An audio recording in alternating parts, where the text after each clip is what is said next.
Hello, ladies and gentlemen. Welcome back to the Cabinet of Mysteries. Today we'll be talking about Killswitch.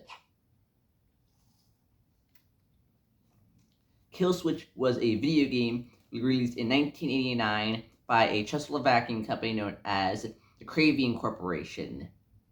Only 5,000 copies of the game were ever produced, and the company refused to make any more.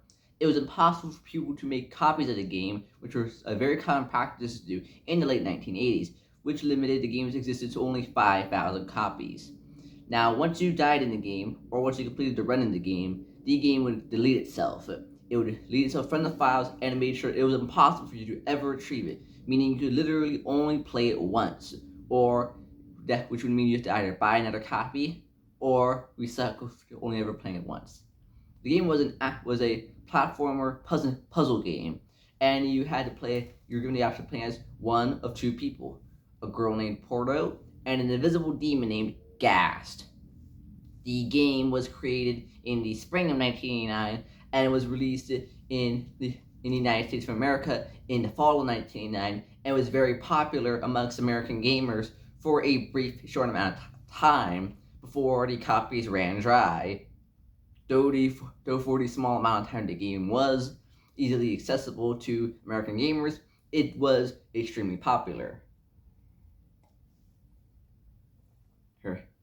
Now, this story many videos have surface of gameplay online, claiming to show gameplay. The game is a completely black and white game, which is strange for the time, as games by 1989 had color. Even games such as the Game Boy technically had color. They were green, a greenish hue, not fully black and white.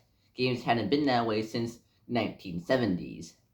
Now, exactly how a Czechoslovakian game got out of Czechoslovakia, as at the time the country was under the control of communist Russia and was behind the Iron Curtain, and countries that were behind the Iron Curtain weren't able to get their products outside of the Iron Curtain, as places as East Berlin, East Germany, and Soviet Russia all their things were exclusively made in there, for there, and American products could not get in, and those products did not get out. So how exactly that worked, I'm not sure.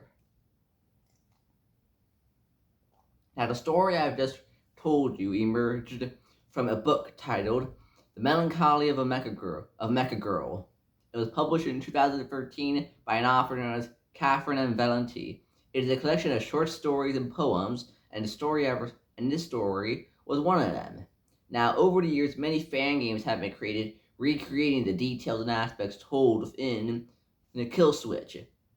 Now, there exists a very similar named game from the early 2000s, though this game is an action shooter game, and it's first person. Well, game was meant to be a third-person, side-scrolling, platforming, and puzzle game. And the footage of the games you see online are from the popular recreations of it online as well, though most footage you see is relating to the more well-known and popular 2000s video game that is similarly named. Well, ladies and gentlemen, that's all I gotta say. Hope you had a good time. Bye, have a nice time.